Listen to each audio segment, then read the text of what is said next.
Abra sua Bíblia comigo em Tiago, capítulo 4, versículo 17.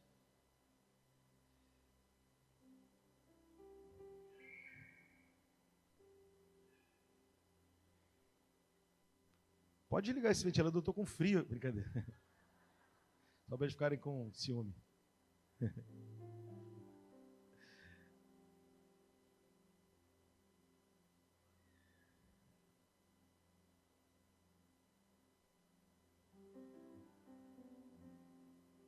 Tiago 5,17.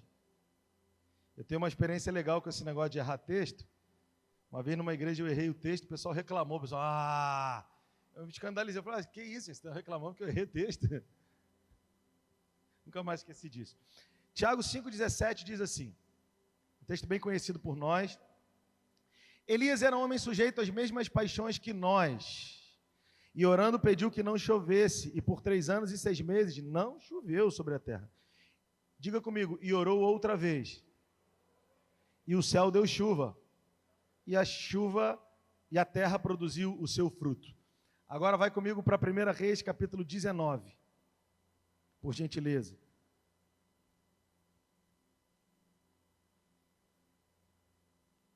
1 Reis, capítulo 19. Vamos lá, nós temos um tempo reduzido nessa manhã, não tem problema. Por que eu li primeiro esse texto de Tiago 5,17? Eu vou repetir e nós vamos meditar mesmo em 1 Reis 19.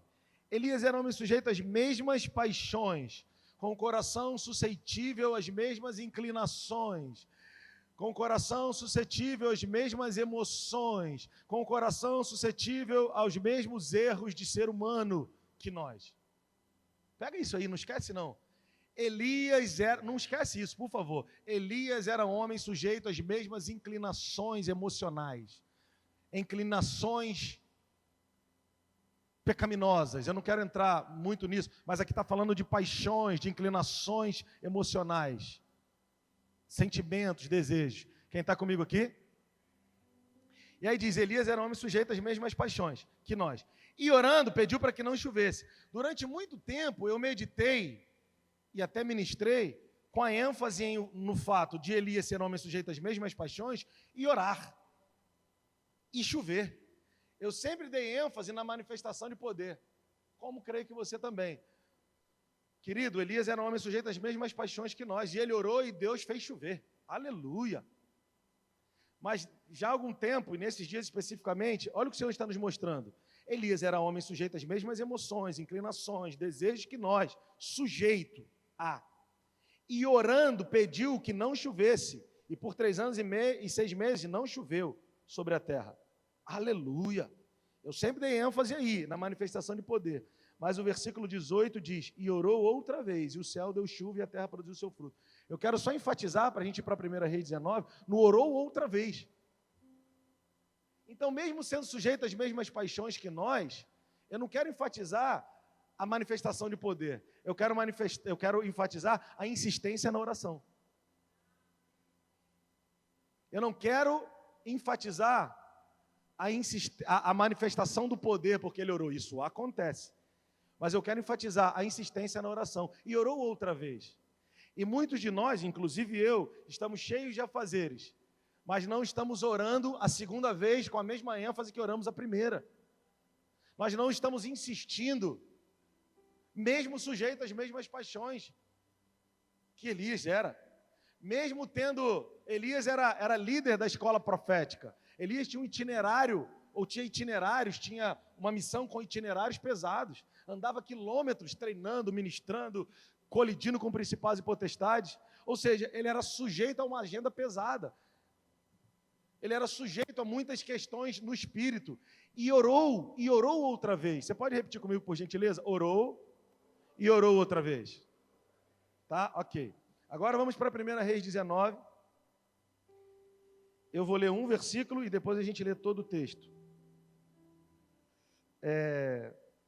Vamos ler aí o versículo 15 que diz: disse-lhe o Senhor, se você puder repetir só para ênfase, disse-lhe o Senhor, vai e volta ao teu caminho. Você pode repetir? Vai. Mais uma vez, vai. Muito bom. E volta ao teu caminho. É o Senhor dizendo, você está aqui, agora vai para lá e volta ao teu caminho lá.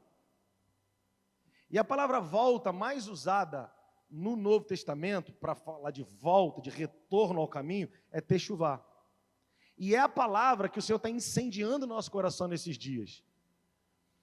A gente falou essa semana, ou talvez as 2 últimas semanas, sobre a igreja de Éfeso. Lembra de onde caíste, arrepende-te e volta à prática das primeiras obras.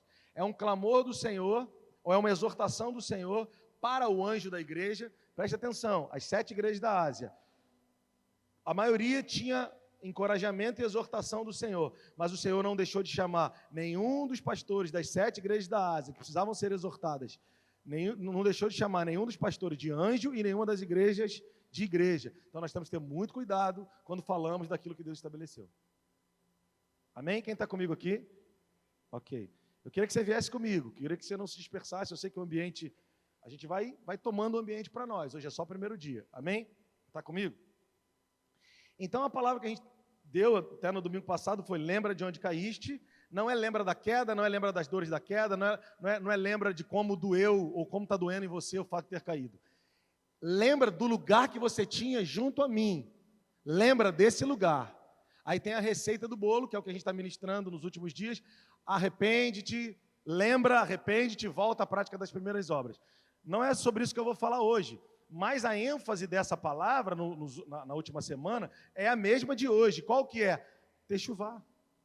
Lembra, arrepende-te, a palavra arrependimento no grego é metanoia e no hebraico é techuvá. Então, preste atenção, era uma palavra para o pastor da igreja, mas para a igreja e para a igreja nos nossos dias. Volta, então é uma palavra do Senhor. Para mim, que é também para você. Por favor, não se exima daquilo que Deus está falando. Eu quero enfatizar isso. Não se exima daquilo que Deus está falando. Eu não quero, essa frase aqui ela é um pouco pesada, mas ela é muito verdade. Eu tenho que tomar muito cuidado para apontar o teu defeito, o teu pecado, porque o teu defeito, apontar, se eu aponto o teu defeito e o teu pecado, não endireita o meu. Não endireita o meu. Eu tenho que fazer o meu techuvá. Nós temos que fazer o nosso techuvá. Então essa palavra hoje pela manhã o Senhor falou, pode compartilhar isso. Agora sim, então eu estou falando, o Senhor aponta para o profeta e diz, para Elias e fala, volta ao teu caminho. E unge Eliseu, filho de Safate, Abel Meloá, profeta em teu lugar. Agora vamos lá, ler desde o versículo 1. Acabe fez saber a Jezabel tudo quanto Elias havia feito e como matara todos os profetas à espada. Então Jezabel mandou um mensageiro a Elias a dizer-lhe, façam-me os deuses como lhes aprouver, se amanhã a estas horas não fizer eu a tua vida como fizeste a cada um deles. Versículo 3, temendo, pois, Elias levantou-se para salvar a sua vida, e se foi. E chegando a Bérseba, que pertence a Judá, ali deixou o seu moço. Ele mesmo, porém, se foi ao deserto, caminho de um dia, e veio, e assentou-se debaixo de um zimbro, e pediu para si a morte. E disse, basta, toma agora a minha vida, Senhor, ou a minha alma, pois eu não sou melhor que os meus pais. Deitou-se e dormiu debaixo do zimbro. Eis que um anjo tocou e lhe disse, levanta-te e come. Olhou ele e viu junto à cabeceira um pão cozido sobre pedras em brasa e uma botija de água. Comeu, bebeu e tornou a dormir. Voltou a segunda vez, o anjo do Senhor tocou e lhe disse, levanta-te, come, porque o teu caminho será sobremodo longo. Levantou-se, pois, comeu e bebeu, e com a força daquela comida caminhou 40 dias e 40 noites, até o Horebe, o monte de Deus. Ali entrou numa caverna onde passou a noite. Eis que lhe veio a palavra do Senhor, ele disse, o que fazes aqui, Elias? Ele respondeu, tenho sido zeloso pelo Senhor Deus dos exércitos, porque os filhos de Israel deixaram a tua aliança, derribaram os teus altares e mataram os profetas à espada. Eu fiquei só. E procuram, quem procurava era Jezabel, procuram tirar a minha vida. Disse-lhe Deus, sai, ponte nesse monte perante o Senhor. Eis que passava o Senhor no grande vento, que fendia os montes, despedaçava as penhas. Porém o Senhor não estava no vento, depois do vento um terremoto, mas o Senhor não estava no terremoto, depois do terremoto um fogo, mas o Senhor não estava no fogo, depois do fogo um cicio tranquilo e suave. Ouvindo Elias, envolveu o rosto no manto e saindo-se, pôs à entrada da caverna, e eis que lhe veio uma voz e ele disse, que fazes aqui, Elias? Ele respondeu, tenho sido em extremo zeloso. No 10 ele diz que tem sido zeloso. Olha o orgulho religioso de Elias. Agora ele enfatiza e diz, eu tenho sido extremo religioso. Aleluia. Pelo Senhor Deus dos Exércitos, porque os filhos de Israel deixaram a tua aliança. No mesmo lamento do versículo 10. E no versículo 15, então, disse o Senhor, vai e volta ao teu caminho. Vai para o deserto, chegando de Damasco, chegando lá, unge, aí diz a quem ele tem que ungir. E Eliseu, filho de Safate de Abel Meloá, ungirás profeta em teu lugar. Vamos lá de uma forma bem rápida e objetiva, eu queria que você abrisse o teu coração para a gente compartilhar algumas coisas. Então Elias sujeito às mesmas crises emocionais que eu e você, sujeito às mesmas apegos da alma que eu e você, sujeito aos mesmos sentimentos e ressentimentos como eu e você, orou e orou de novo. Agora, depois que ele orou e orou de novo, ou no contexto da vida dele, que ele orava e orava sempre, ele viveu esse episódio aqui. E esse episódio aqui fala muito comigo e com você. Comigo fala muito, já há muitos anos. Por que fala, pastor? Porque, presta atenção, eu vou precisar passar rápido pelas sessões que o Senhor me ressaltou nessa manhã para compartilhar com você. Primeiro,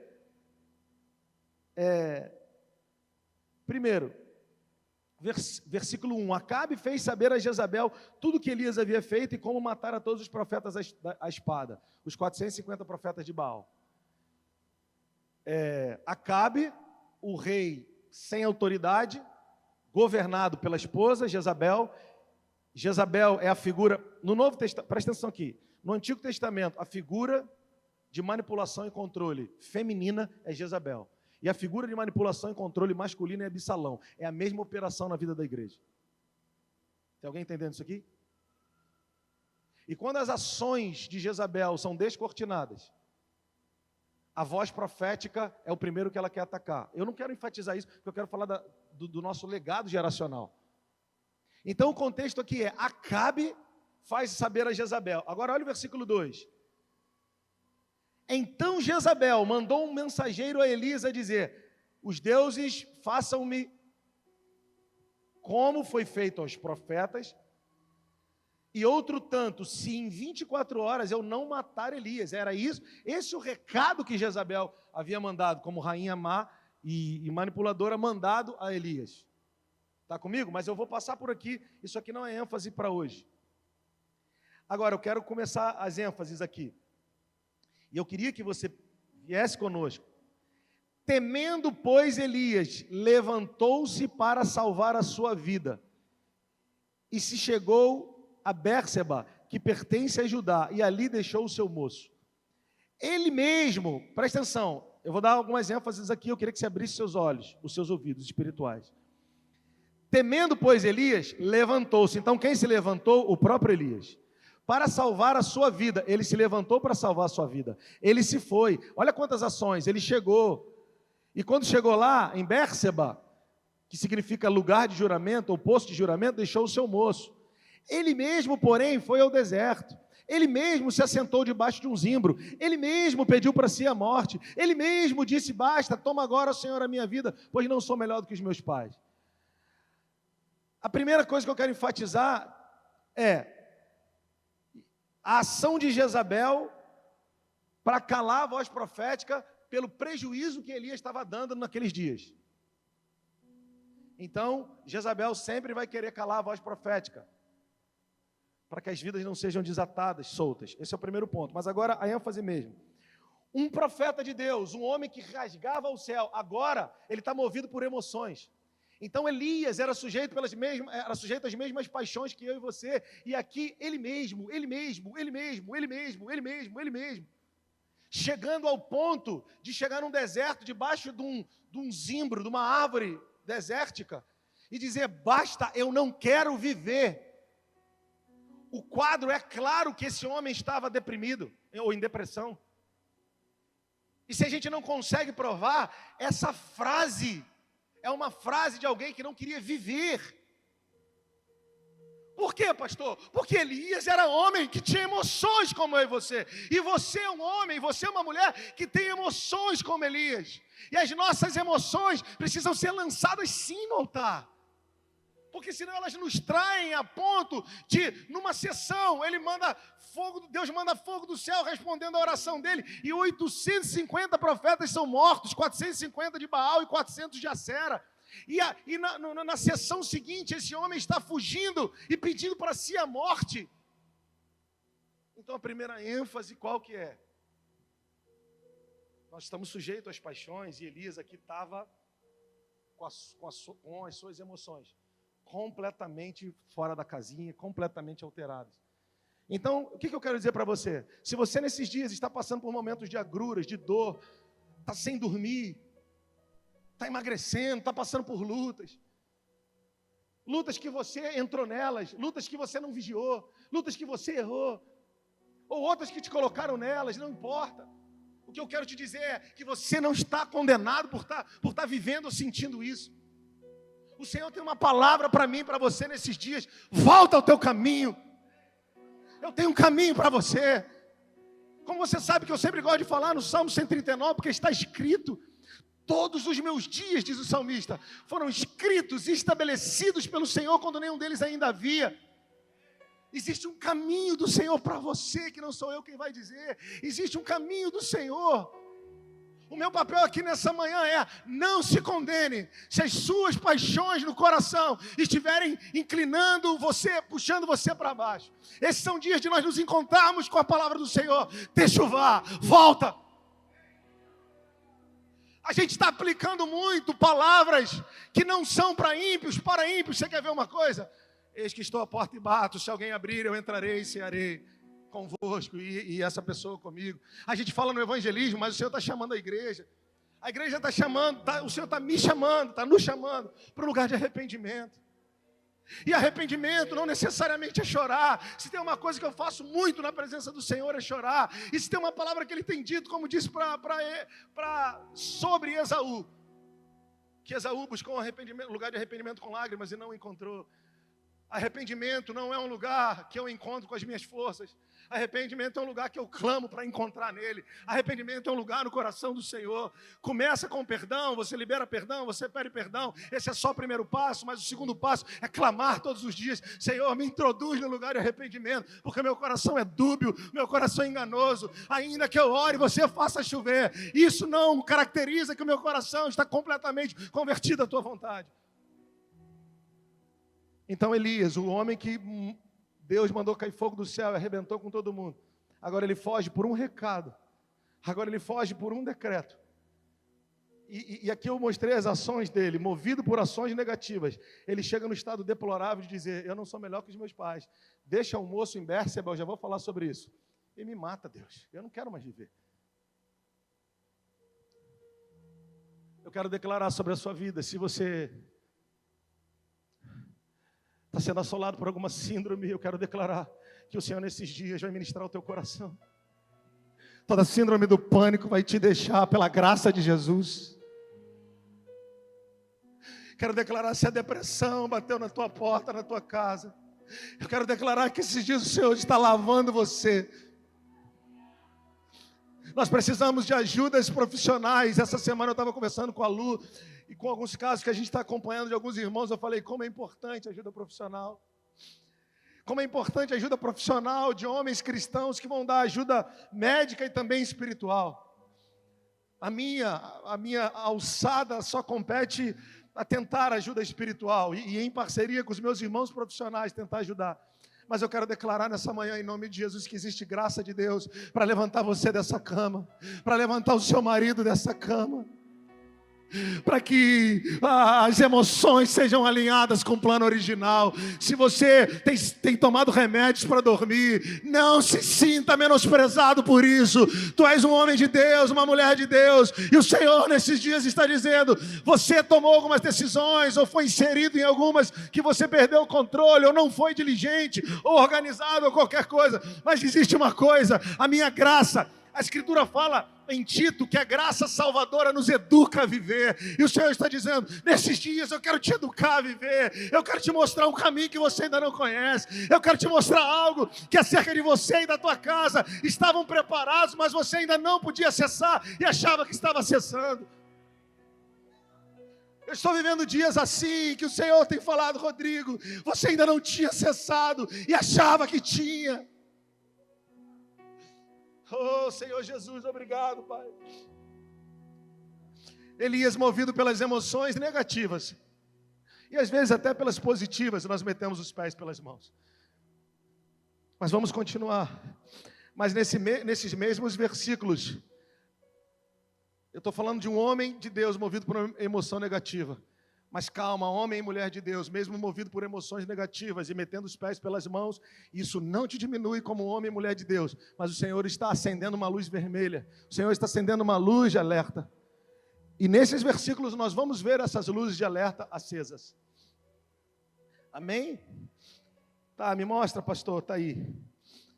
Vou repetir a leitura e você vai entender.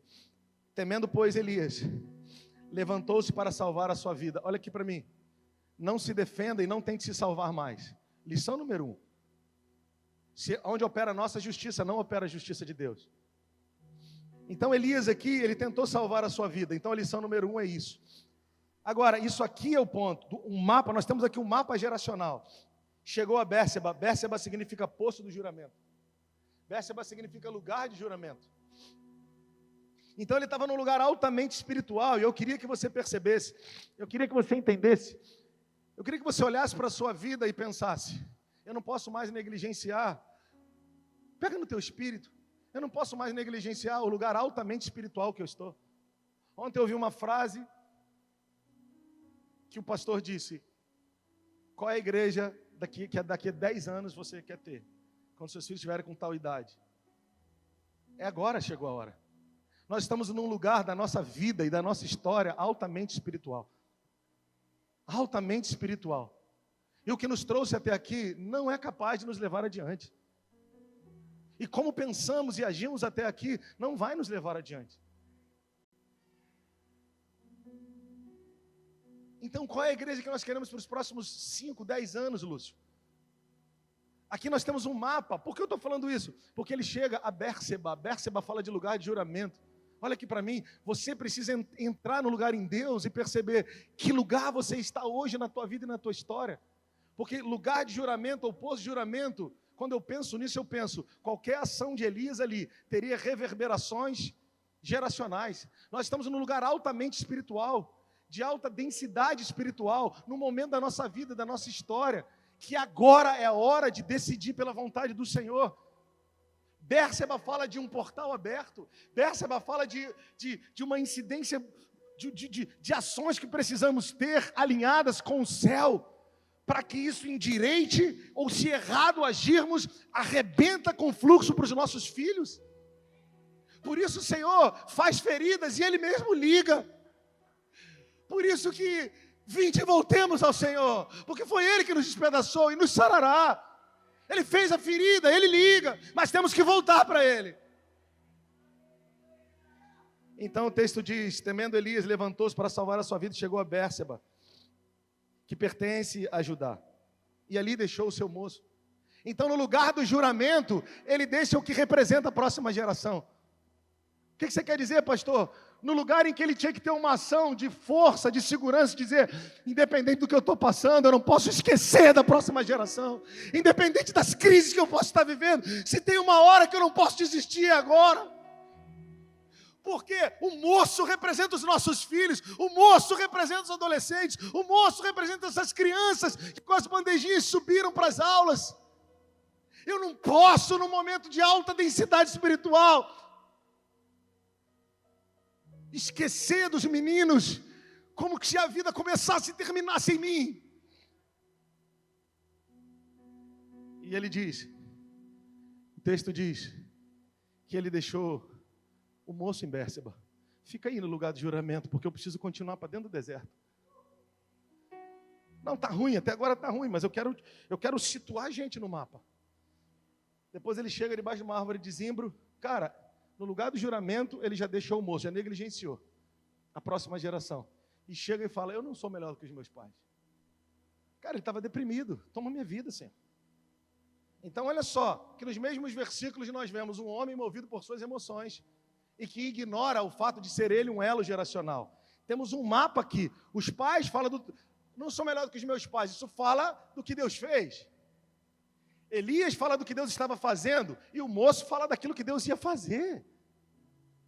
O que eu e você precisamos sair daqui nessa manhã, nesse primeiro culto, é com a consciência de que o que Deus fez, Ele passa por nós para fazer na vida dos nossos filhos. E movido pelas emoções negativas, Elias negligenciou isso, eu não posso mais. Tem alguém comigo aqui nessa manhã? Vamos continuar na leitura. Olha aí o versículo, final do versículo 9. Não, o versículo 9. Ali entrou numa caverna, ainda não. Versículo 5. Deitou-se e dormiu debaixo do zimbro. Eis que um anjo tocou e lhe disse: levanta e come.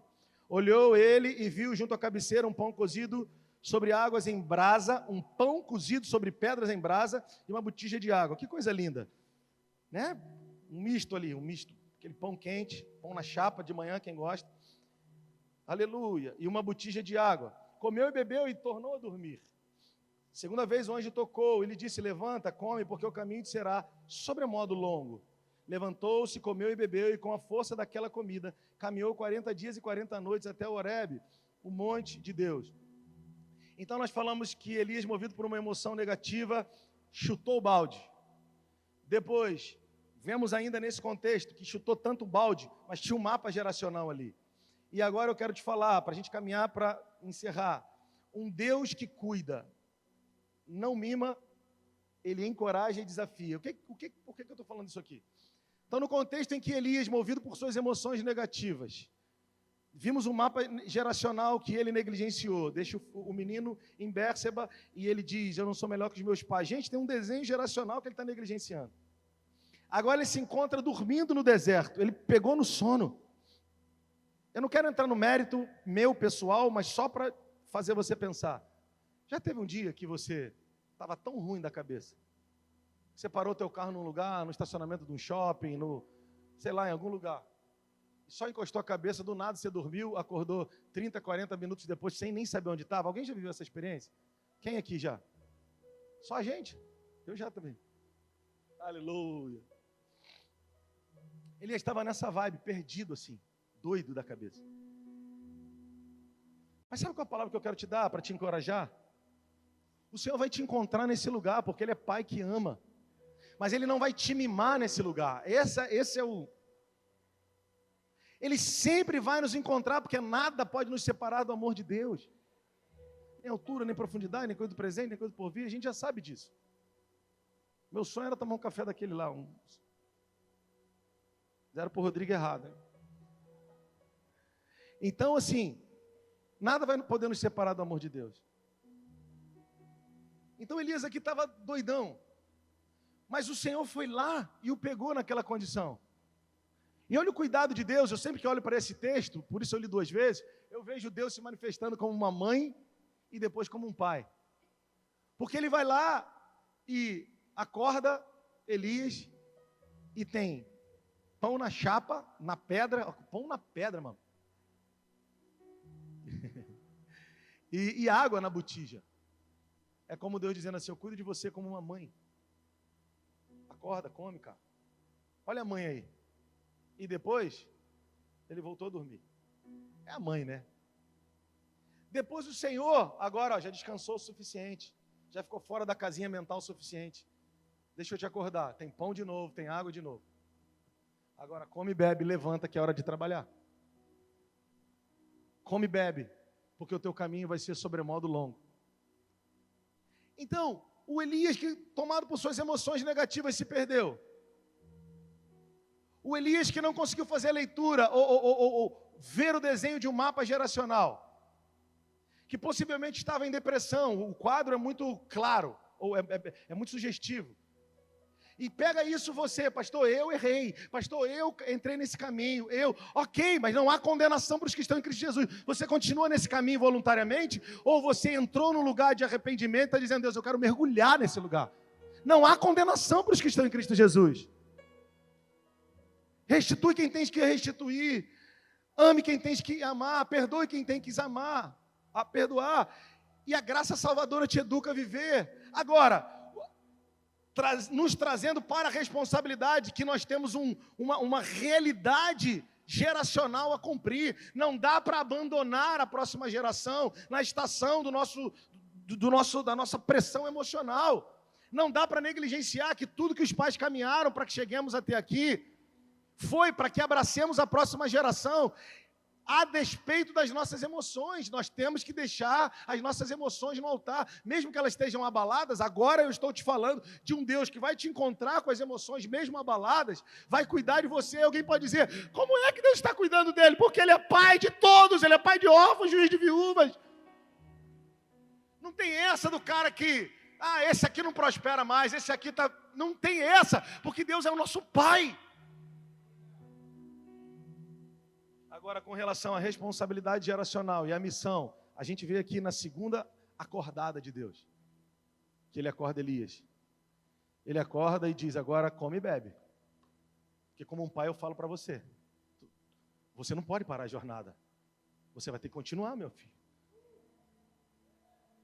Porque nas nossas emoções, irmãos, tem dia que dá vontade de parar. Tem situações que acontecem e fala, Deus, por que eu estou passando por isso? Não estou falando de mim, eu estou falando com todos nós. Comigo eu até passei muito pouco já, isso, eu sei que gente passa muito. Mas ele diz, você não pode, porque os teus pais chegaram até aqui. E a próxima geração precisa continuar, você é um elo. Tá bom, Senhor, mas eu estou com as emoções fora da casinha. Ele diz, não, eu estou cuidando de você, você está comendo, você está bebendo, pode dormir, descansa mais um pouco. Aí depois ele diz, agora come e bebe. Acabou o período de descansar, não vou te mimar, agora tem que levantar e trabalhar, rapaz. Quem está comigo aí? Vamos avançar. E aí Elias se levanta. Mas se levanta, isso aqui é só uma conjecturação, eu não quero apontar o dedo para o meu irmão profeta Elias, mas o texto me diz um pouco isso. Ele respondeu, tenho sido zeloso pelo Senhor Deus dos exércitos, porque os filhos de Israel deixaram a tua aliança, derrubaram os teus altares, mataram os teus profetas à espada, e eu fiquei só e procuro tirar minha vida. Cara, Elias aqui faz uma oração, que se você nunca fez, eu acho que eu já fiz parecido. Senhor, peraí, eu tenho sido zeloso pelo Senhor. Os filhos de Israel, eles tudo quebraram aliança, O que eles fizeram, eles vão ter que morrer, Deus. E aí mataram os outros profetas à espada, caiu os profetas da cidade. Ficou só eu. Procuro tirar a minha vida. Eu nunca orei exatamente assim, mas no nosso coração e algumas dos meus posicionamentos, eu acho que era esse sentimento que tomou o coração de Elias, que em algum nível tomou o meu. E é orgulho. E é tanto, me parece orgulho, que no 14, ele é mais incisivo. Olha o que ele diz. Que fazes aqui, Elias? De novo. Ele respondeu, em outras palavras, aqui a conjecturação é acréscimo meu ao texto, mas pensa comigo. Vou dizer qual é o acréscimo. Ele diz assim, ele respondeu, ô Senhor, você não ouviu o que eu falei no versículo 10, não? Eu tenho sido zeloso. Não tenho sido zeloso, eu tenho sido extremamente... Entra um extremo zeloso aqui na fala dele. Extremo zeloso pelo Senhor Deus dos exércitos. Porque os filhos de Israel, aí ele repete tudo. Sabe o que eu acho lindo? Que qual foi a forma que Deus curou Elias? E aí eu queria que você pegasse no teu coração. Se o que eu estou te falando aqui, te fala de um caminho. Pastor, eu me perdi nas minhas emoções, nas minhas decisões. E pensei em desistir. Cheguei até a desistir, nem falei para ninguém. Só com a minha esposa. O Senhor está fazendo a ficha cair nessa manhã, para que você entenda, não desista. Seus pais, seus pastores não trabalharam em vão. E os seus filhos vão colher os frutos do teu posicionamento. Aí ele está dizendo, você acha que eu cuidei de você até agora só porque você é bonito, embora você seja? Não, eu cuidei porque eu te amo. Eu cuidei porque eu ainda acredito que isso é só um momento que você está passando. Porque eu confio, não é eu confio, eu vou ver se cumprindo aquilo que eu depositei na tua vida. Pode comer, pode beber, pode voltar a dormir, fica tranquilo, tira mais um cochilo aí. Se cobre aí, fica de boa. Passa o tempo, ele acorda e fala, agora não vai dar mais para voltar para dormir. Agora levanta, come de novo, vou continuar cuidando de você. Você tem uma missão a cumprir. Aí agora Elias levanta, imagina Elias levantando. Tá bom, eu vou continuar, tá tudo certo. Mas olha só Deus, mataram os profetas. E sabe por que eu estou nessa situação? Porque Jezabel quer me matar. Mas eu vou te mandar real, só sobrou eu. Tu sabes quanto eu tenho orado? Tu sabes quanto eu tenho jejuado? Tu sabes aquele povo que me ouve? Talvez não com essas palavras arrogantes, mas com um coração que acredita nisso. E o Senhor, cara, assim, o Senhor é um Pai tão bondoso. E como a gente precisa aprender com o Senhor? Eu, então. Porque Deus é paciente, aquela velha canção que a gente pode cantar de novo. Ensina em amor. Toda vez que eu canto essa estrofe eu fico constrangido, porque esse é meu sonho. Eu vou conseguir ser esse ano, mano. Ensinar em amor. O que você quer dizer com isso, pastor?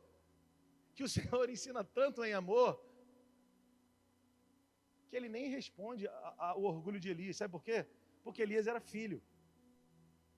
E se a gente entende que a nossa responsabilidade é geracional, nós vamos ter que ter paciência com os nossos filhos, assim como Deus tem paciência conosco. Vamos ter que ter paciência com os pequeninos, assim como o Senhor tem paciência conosco. Então Deus não responde ali, só sobrou eu. Aí no 14 ele diz assim, eu tenho sido extremo. O senhor está ouvindo? Não, extremo zeloso, só sobrou eu. Ele não responde, Elias. O texto diz, isso é minha conjecturação minha, só viagem da minha cabeça. Eu imagino Deus indo e falando, não quero falar sobre isso não, Elias, volta ao teu caminho. Se eu for falar sobre o seu orgulho, eu vou só falar. Eu quero que você prove na pele como eu vou curar você, Elias. Fica tranquilo, eu te amo, cara. Agora, não se exima da tua responsabilidade. Quem está comigo aqui? Deus não fala comigo da mesma forma que é o que a gente vai falar agora. Deus tem no cumprimento da nossa obediência a cura do nosso orgulho. Quando ele se levanta e vai, ele já está no processo de cura. Quando ele levanta e vai com o mapa geracional na mente, ele já está no processo de cura. Quando você levanta e vai com o mapa geracional na frente, na mente, você já está entrando no teu processo de cura. Você não precisa mais provar para Deus nada. Até porque a gente nunca vai conseguir provar nada. Mas não precisa ficar falando com Ele sobre as questões da nossa alma. Ele vai dizer, quando você levanta e vai em obediência, você nem sabe, você está entrando no movimento de cura. Lembra dos 10 leprosos que ele falou, vai lá e se mostra ao sacerdote? No movimento da ida deles ao sacerdote, eles já estavam sendo curados e purificados. Eles foram curados e purificados no caminho. Só um voltou, mas eles foram no processo. Então, Techuvá fala de volta, fala de processo. Você já entrou num processo, você lembra de Zaqueu? Hoje chegou a salvação na sua casa. A decisão de se arrepender ou de pedir perdão e de restituir, já traz salvação sobre a sua casa. Agora, a evidência dessa restauração, ou a partir da salvação, vai se manifestar nos próximos dias. Então, não aceite acusação no teu coração e na tua mente. Você já entrou num processo de Techuvá, de volta ao caminho. Agora, é lógico que o Senhor não vai ficar na nossa ladainha dizendo, eu sou profeta, eu sou pastor, eu isso, eu aquilo. Não, eu não quero saber sobre isso, você é meu filho. Você é meu filho, volta ao caminho que eu estabeleci para você. E para a gente finalizar, versículo 11. Disse-lhe o Senhor, sai e ponte nesse monte, perante o Senhor. Eis que passava o Senhor em um grande e forte vento. Vento esse que despedaçava as rochas. Imagina o vendaval. Pá, rasgava as rochas. Quebrava as rochas. Mas o Senhor não estava no vento. Depois um terremoto. Imagina, mano, Elias na porta da caverna, Carlinhos. E um vento que quebrava as montanhas. Que loucura, né? Daqui a pouco terremoto, está Elias enrolado no manto na porta da caverna, terremoto. Mano, Elias era violento demais. Montes rachados com o Deus de Elias se manifestando. Pá. Daqui a pouco terremoto. Pá. Não é loucura? Daqui a pouco fogaréu. E o texto diz que Deus não estava em nenhum desses fenômenos. Mas depois do terremoto, um fogo. Mas o Senhor também não estava. E depois do fogo, um cicio tranquilo e suave. Ouvindo Elias, envolveu o rosto no seu manto e saindo, pôs-se à entrada da caverna. E eis que lhe veio uma voz que lhe disse, o que fazes aqui, Elias? Que caverna é essa que você está enrolado no manto? Que lugar escuro é esse que você está? Por que você está nesse lugar, nessa condição? Porque você está carregado de emoções e esqueceu do plano geracional. Esqueceu de que você é um elo geracional, você não pode parar. Os filhos, a próxima geração está dependendo do que você carrega. As suas intempéries emocionais eu trato enquanto você se submete a mim no caminho. Agora que você entendeu o movimento, vem comigo. E ele, para a gente terminar, senão eu vou voltar a ler o que eu já li. Conclusão. Vou desligar aqui. O que o Senhor tem falado para nós nesses dias? A forma que Deus fez e faz através de mim, a forma que Ele me usa, não é a mesma forma que Ele fala comigo. São duas coisas diferentes. E aí, na geração da pirotecnia, na geração do entretenimento, na geração das imagens, na geração das grandes produções, o nosso coração ainda está esperando que Deus fale conosco do mesmo jeito que Ele nos usa. Então, quem já provou milagres de Deus, nós estamos esperando Deus falar nos milagres de novo. Temos pastores aqui, homens que plantaram igreja e viram muitas coisas em outras nações, inclusive. Já teve dia da gente orar na igreja, num Réveillon, e eu falar: Deus, será que o Senhor pode chamar os pastores em cima e orar e pedir: Deus, temporal, o Senhor pode parar de chover hoje? A gente vai pedir aqui igual Elias. E eu acho que Deus atendeu a oração, porque 5 minutos depois, não choveu mais. Alguns de nós vemos milagres extraordinários. Um amigo meu ontem estava aqui mostrando umas fotos, e ele falou: nós fomos lá, eu e minha esposa oramos, profetizamos. E um milagre começou a acontecer, aquela mulher começou a ser curada. Deus usa a nossa vida. Elias era um homem dos fenômenos naturais. Elias era um homem que por intermédio da sua oração, Deus fez cair fogo do céu. Através da oração de Elias, Deus travou o céu com chuva e depois liberou. E Elias ficou viciado em ver Deus se manifestar com poder. Mas a mesma forma que Deus me usa, ou a forma que Deus me usa, não é a mesma que Ele fala comigo. E nós somos de uma geração que estamos cheios de imagens, cheios de links, cheios de transmissões, e palavras, e vozes, e ensinamentos e tudo.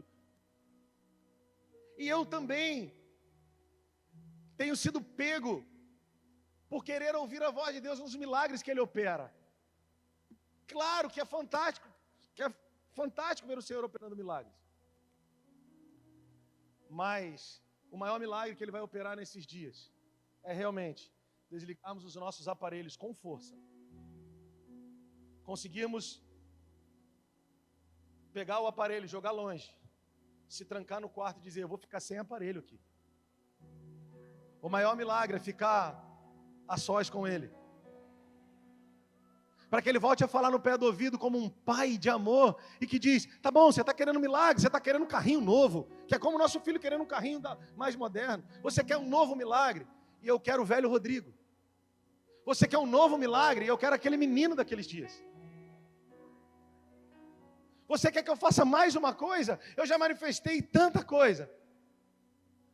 Eu não vou falar como te uso. Te usar eu uso como quero, a hora que eu quero. Mas falar eu só falo de um jeito, como um pai fala com o filho. Para ouvir as vírgulas do que eu tenho que te falar. Para ouvir as sílabas do que eu estou te falando. Para ouvir detalhes do que eu quero te mostrar. Porque eu sou Deus de detalhes. Na construção do tabernáculo, Ele deu detalhes da construção. Não é sobre o seu gosto e a sua vontade. Não é sobre o seu querer e sobre as suas emoções. Eu quero que você ouça detalhes. Eu me apego aos seus detalhes. Então eu quero que você se apegue aos meus. Eu conheço os teus passos um por um. Por isso eu quero que tu conheças os meus. Eu conheço a tua mente antes de você abrir a boca para falar. Eu já conheço todas as tuas palavras. E eu quero que tu conheças as minhas. Eu quero que tu sejas guiado pela luz dos meus olhos. Quando Ele chama Elias e diz: o que fazes aqui, Elias? Eu creio que Ele dizendo assim: você não precisa disso, Elias. Você é um homem que carrega óleo. Você é um homem que carrega óleo para a próxima geração, Elias. Elias, você é um cara que tem tudo muito claro no meu coração a teu respeito. Você não precisa se mover pelas suas emoções e achismos. Você só precisa voltar a me ouvir, Elias. Você só precisa voltar a me ouvir como um amigo fala ao outro amigo, Elias. Ouça a minha voz e fique quieto para continuar ouvindo. E continue quieto para ficar ouvindo. E continue quieto para ficar ouvindo. Eu despedaço o jugo no seu coração.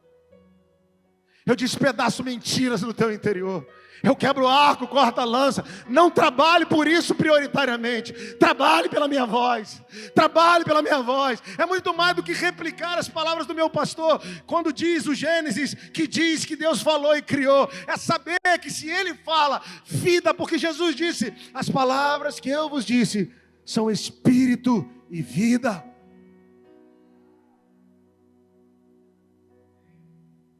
Nós precisamos entender, se você entrou em depressão, se você está sendo assolado por síndromes, se você não está conseguindo tomar decisões, tem dia que a cama está mais pesada do que tudo. Deixa eu te dizer, você não está nos teus últimos dias, você não está numa sentença. Existe uma palavra de Deus para você, eu vou te levantar daí. E quero te mostrar o mapa geracional que compete a você enxergar todos os dias. Alguém trabalhou para você chegar e alguém precisa que você continue. Você não tem esse direito. Eu te alimento, eu cuido de você. Mas eu não te mimo. Se levanta e volta ao teu caminho. E voltando ao teu caminho, não espere que eu fale com você como eu te uso. Eu vou continuar te usando porque eu uso a quem quero, do jeito que quero. Mas quanto a você, me dê os teus ouvidos nas primeiras horas dos teus dias. Me dê os teus ouvidos na madrugada, que quando eu falar com você, eu curo, eu construo, eu aponto caminhos. E quanto a você, guarde o teu coração em mim. Reia! Se você se identifica com essa palavra, levante as suas mãos aos céus. Reia, reia! Ele diz para Elias, volta ao teu caminho e unge a próxima geração.